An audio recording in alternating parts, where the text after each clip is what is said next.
Blam. Lisa menutup pintu kamarnya dengan keras tepat di depan wajah Kinan. Emosinya benar-benar dikeluarkan. Bahkan sampai tangisannya terdengar oleh Kinan yang masih bergeming di tempat. Kenapa hatiku sakit setiap kali mendengar dia menangis seperti itu? Apa yang dia katakan benar. Tapi pagi itu hanya ada Diana di apartemen.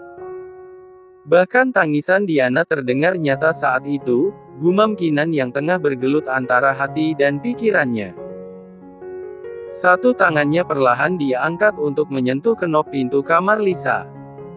Namun sekelebat memori sore tadi di depan mall, saat Lisa sedang bersama Andreas, membuat Kinan justru meremas tangannya lalu berbalik pergi ke kamarnya sendiri.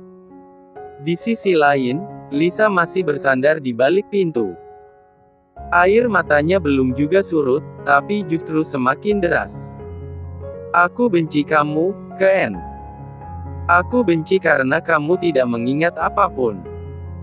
Tapi aku lebih benci pada diriku sendiri, karena begitu bodoh masih bertahan dengan rasa cinta yang aku miliki sampai detik ini.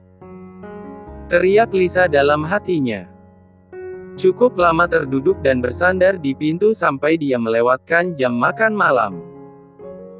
Bahkan kini dia tertidur karena terlalu lelah menangis.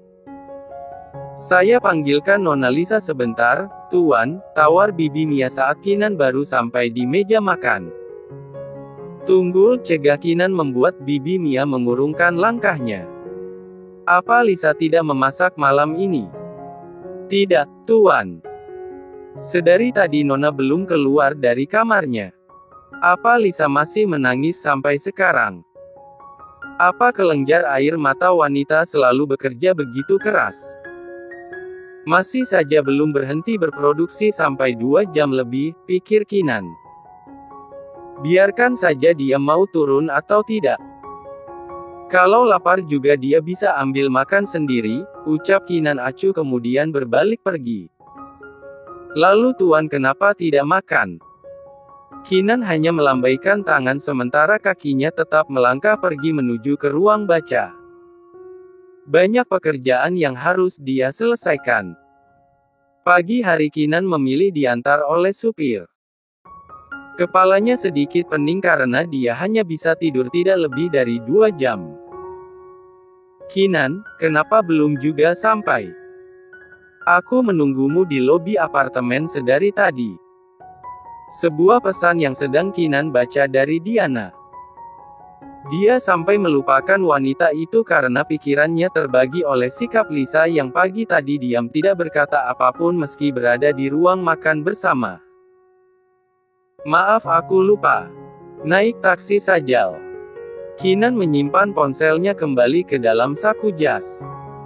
Dia memilih menyandarkan kepalanya sembari memijit pangkal hidung yang terasa berdenyut. Ucapan Lisa pun terngiang di kepalanya mengenai Diana. Aku harus bertanya sesuatu pada Diana, pikirnya.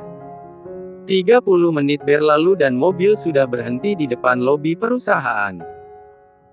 Seperti biasa, kedatangan Kinan mendapat sapaan ramah dari semua karyawan yang dia lewati. Tapi nampaknya CEO itu tidak seperti biasa, dia kali ini tidak menanggapi sapaan mereka dan terus saja berjalan masuk ke dalam lift dan melenggang begitu saja masuk ke dalam ruang kerjanya. Belum juga dia duduk di kursi kebesarannya, suara ketukan pintu menghentikan pergerakannya. Masuk. Sahut Kinan dari dalam. Pintu pun terbuka. Diana dengan pakaian kantor yang seksi seperti biasa masuk dan menutup pintu kembali. Bagaimana kamu bisa lupa menjemputku? Protes Diana dengan wajah cemberutnya menghentakkan kaki ke lantai. Aku sedang pusing, Diana. Semalam aku lembur sampai jam 4 pagi karena kemarin kamu tidak bisa mengerjakan pekerjaanmu dengan baik, jawab Kinan bersandar di ujung meja sembari melipat kedua tangannya. Alasan itu pun membuat Diana membungkam dan menggigit bibirnya sembari menunduk. Maaf, karena pekerjaanmu menjadi bertambah banyak. Mungkin dalam waktu dekat ini aku akan mencari asisten untuk memudahkan pekerjaanku, ucap Kinan membuat Diana kembali mendongak. Lalu, bagaimana denganku? Diana nampak ketakutan jika dia dipecat dari perusahaan. Kamu tetap menjadi sekretarisku, jawab Kinan dengan senyum tipis di bibirnya. Mood Diana pun kembali naik, dia refleks mendekat dan memeluk Kinan. Menghirup aroma maskulin dari jas yang pria itu kenakan. Aku sangat suka aroma tubuhmu. Mengingatkanku akan betapa dahsyatnya malam itu. Kulit kita bersentuhan cukup lama. Berkali kamu menyecap setiap inci tubuhku dan aku pun melakukan hal yang sama. Itu adalah hal yang pertama untukku dan sampai kapanpun hanya kamu yang boleh menikmati tubuhku seperti malam itu. Kinan tiba-tiba menegang. Di saat hatinya sedang bimbang kini Diana justru berkata seperti itu. Terdengar sangat nyata. Dia pun mengangkat kedua tangannya yang sedari tadi tidak merespon pelukan Diana lalu melepas tubuh wanita itu perlahan. Diana, apa benar malam itu aku melakukannya denganmu? Tanya Kinan dengan hati-hati. Senyum Diana pun menyurut, jika kamu melupakannya silakan. Tapi aku tidak akan pernah melupakannya. Lalu di mana Lisa malam itu? Karena seingatku Lisa yang berada di klub menemaniku minum. Diana terdiam sejenak. Dia meneliti sorotan mata Kinan. Kenapa kamu tiba-tiba menanyakannya? Apa Lisa mulai menghasutmu untuk mengakui bayi yang ada di kandungannya? Hari sudah sore, Kinan memilih minum kopi sebentar dengan Jason untuk sekedar mengobrol dan Diana izin berkunjung ke rumah dengan alasan rindu dengan adiknya. Untuk apa kamu ke sini? Tanya Lisa dengan ketus saat melihat Diana tiba-tiba sudah berada di depan pintu kamarnya. Tentu untuk menemuimu. Aku merindukanmu, adikku, jawab Diana dengan santai. Cih. Lisa berdeci sinis. Aku rindu melihatmu menangis, imbu Diana dengan seringai mengerikan. Lisa hanya memutar bola matanya. Jengah dan sudah hafal sikap Diana. Dia sendiri tidak mengerti kenapa kakaknya itu begitu membencinya sedari dulu. Jika saja bukan karena ayah, Lisa sudah memilih pergi sejauh mungkin sejak lama dan tidak ingin lagi mengenal Diana. Lisa memilih bergerak pergi untuk turun ke lantai 1. Namun saat kakinya hendak memijak satu anak tangga, Diana menahan dengan ucapannya. Apa yang kamu katakan pada Kinan? Tanya Diana mendekati Lisa. Lisa belum menjawab. Dia hanya membalas tatapan Diana. Apa kamu masih berusaha meyakinkan Kinan kalau yang tidur bersamanya adalah kamu, bukan aku? Diana berucap dengan nada ejekan, sayangnya aku akan membuatnya beranggapan kalau bayi yang sedang kamu kandung adalah anak Andreas. Rahang Lisa tiba-tiba mengetat. Tatapannya tajam terhadap rencana Diana yang semakin licik itu. Kinan tidak akan mempercayaimu. Oh iya. Aku jadi ingin langsung membuktikan apakah Kinan lebih mempercayaimu atau aku, ucap Diana bertepatan dengan bunyi klakson mobil yang baru saja berhenti di pelataran rumah megah itu. Apa yang akan kamu lakukan? Lisa mulai menegang melihat wajah Diana semakin mengerikan. Permainan, kita mulai. Diana kembali menyeringai. Kemudian seketika raut wajahnya berubah ketakutan sembari berteriak, "Ah! Lisa jangan pukul aku. Aku janji akan mengikuti kemauanmu." Lisa membelalak mendengar teriakan Diana. "Hei, kamu!" Ucapan Lisa tercekat tatkala Diana menjatuhkan dirinya dari anak tangga teratas. Tubuh Diana terguling sepanjang tangga yang cukup panjang hingga berakhir dengan membentur kaki Kinan yang hendak naik ke anak tangga. Lisa mematung, mulutnya menganga melihat Diana yang begitu nekat bertindak sejauh ini. Suara teriakan Diana saat Kinan baru menginjakkan kaki di lantai rumahnya, membuat dia berjalan lebih cepat. Belum juga melihat pertengkaran yang terjadi, langkahnya terhenti oleh tubuh Diana yang terkapar tepat di kakinya. Diana. Kinan masih tercengang lalu berjongkok.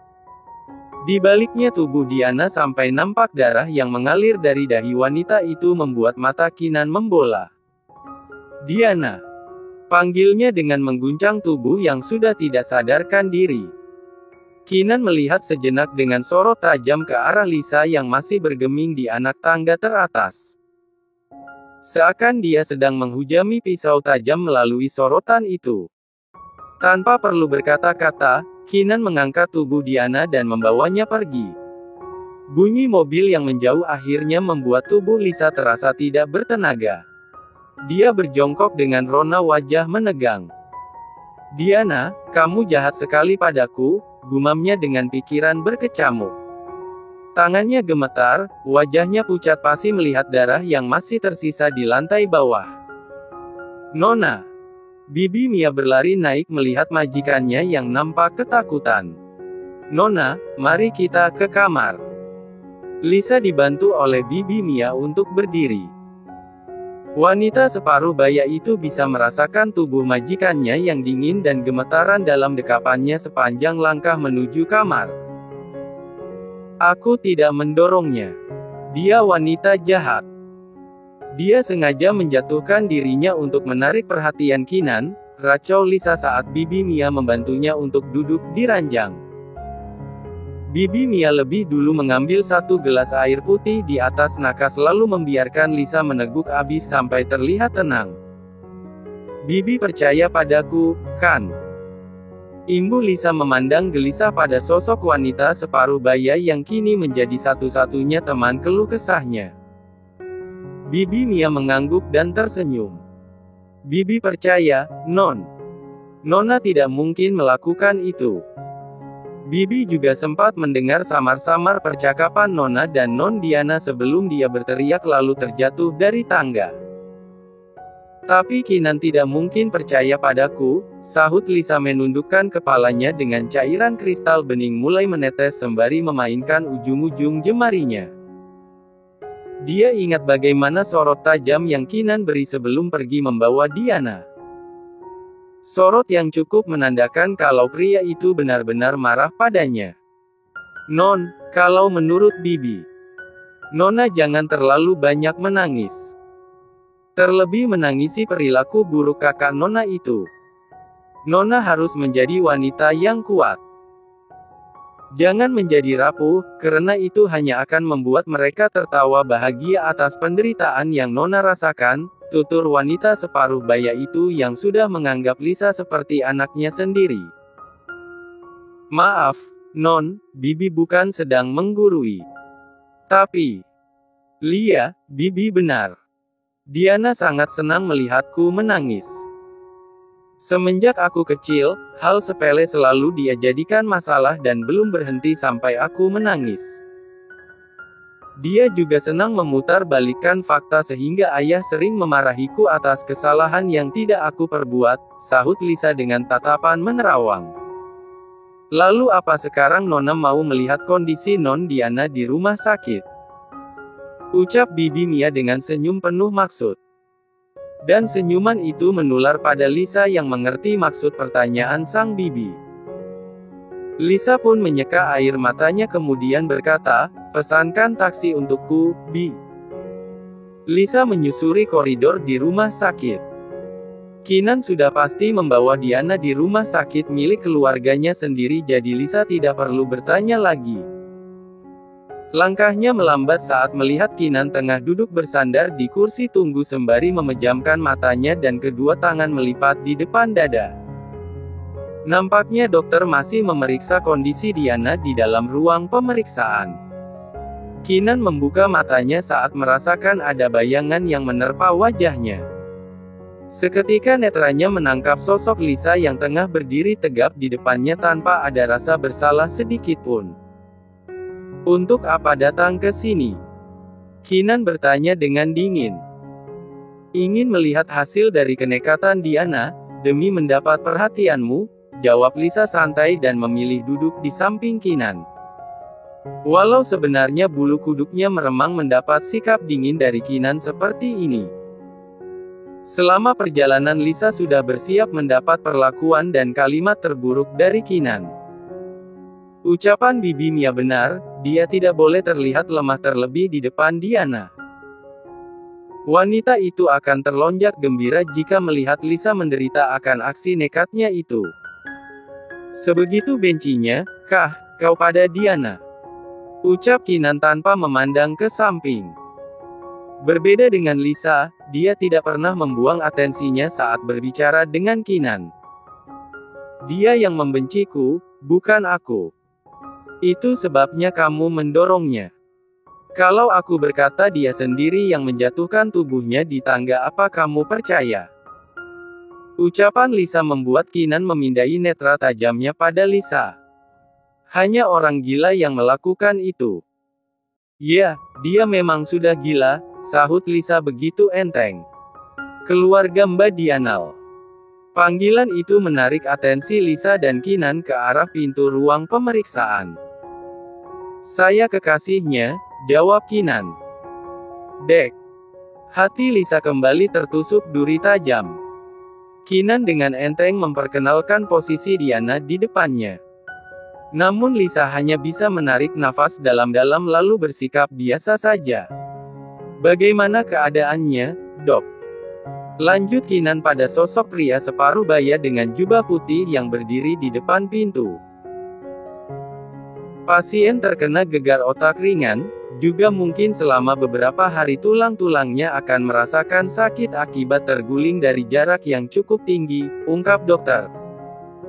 Kau dengar? Itu, kan, yang kamu mau. Ucap Kinan pada Lisa yang berdiri di sampingnya. Kenapa tidak mati sekalian? Gumam Lisa lirih membuang wajahnya hingga Kinan tidak mendengar perkataan Lisa. Dokter pun sudah mempersilahkan pasien untuk dikunjungi. Kinan pun masuk lebih dulu dan mendapati Diana yang sudah tersadar. Bagaimana keadaanmu? Tanya Kinan berdiri di samping ranjang. Aku sulit sekali bergerak. Rasanya seluruh badanku sakit semua, ungkap Diana dengan wajah penuh kesakitan mencari perhatian Kinan semaksimal mungkin. Netranya berpindah pada wanita yang baru saja masuk dan berdiri di dekat Kinan. Lisa, apa kamu puas melihatku seperti ini? Jangan hiraukan dia, yang penting kesembuhanmu, sahut Kinan. Bantu aku duduk, Kinan. Kinan pun maju membantu Diana untuk duduk dan bersandar. Kamu ingin apa? Minum. Tawar Kinan nampak begitu perhatian. Diana sudah pasti mengangguk dan menerima perlakuan Kinan dengan hati gembira. Sesekali ujung matanya menangkap kilatan cemburu di wajah Lisa dan itu adalah salah satu kebahagiaan untuk seorang Diana. Apa kamu mau menemaniku bermalam di sini? Jawab Kinan meletakkan kembali gelas yang sudah habis sebagian ke atas nakas. Sebenarnya apa yang sedang kalian ributkan sampai kamu terjatuh dari tangga? Kinan memandang Lisa dan Diana bergantian. Pertanyaan Kinan yang seperti ini yang sudah Diana tunggu sedari tadi. Dia pun kembali memasang raut sedihnya. Lisa mendorongku karena dia tidak terima kalau aku berkata jujur padamu tentang hubungannya dengan Andreas, pria yang bersama Lisa di mall kemarin sore. Bisa jadi memang benar bayi di kandungannya adalah anak pacarnya itu. Jaga ucapanmu, Diana. Justru kamu yang... Lisa. Bentak Kinan tidak kalah tingginya dengan suara Lisa. Kamu percaya begitu saja dengannya, Ken? Kita yang lebih lama bersama, sedangkan dia Lisa menunjuk ke arah Diana, kamu baru mengenalnya. Kamu belum tahu seberapa ulamnya dia. Tapi aku tahu kamu dari dulu terobsesi memilikiku, hingga kamu melakukan ini, kan? Membuat keadaan yang menyudutkanku hingga akhirnya aku menikahimu. Lisa menggeleng dengan tetap menahan cairan kristal bening untuk tidak lolos dari pelupuk matanya. Kamu salah, Ken. Cukup, Lisa. Sekarang kamu keluar dari sini. Usir Kinan mengarahkan telunjuknya pada pintu kamar yang masih tertutup rapat. Tidak. Sebelum kamu mendengarkan penjelasanku di depan wanita ular itu. Aku tidak perlu mendengar apa-apa, ucap Kinan bergerak menarik lengan Lisa dan membawanya ke arah pintu. Lepas, Ken. Lisa berusaha meronta. Dia masih ingin memberi pelajaran pada Diana dengan mengungkap identitas asli si ular berbisa di depan Kinan. Namun rasanya sia-sia karena Kinan sudah membuka pintu kamar. Keluar. Jangan membuatku malu memiliki istri sepertimu. Bentaknya seraya menghempaskan kasar lengan Lisa keluar. Ah! Pekik Lisa terpejam saat tubuhnya hilang keseimbangan dan bersiap terjatuh ke belakang. Namun, 1 detik kemudian dia justru merasa punggungnya menghangat. Ada seseorang yang menangkapnya sebelum terjatuh dan itu bukan Kinan ketika pangeran berkuda putih datang dan menjadi penolong. Akankah Lisa masih memegang erat tangan Kinan yang selalu membuatnya terluka?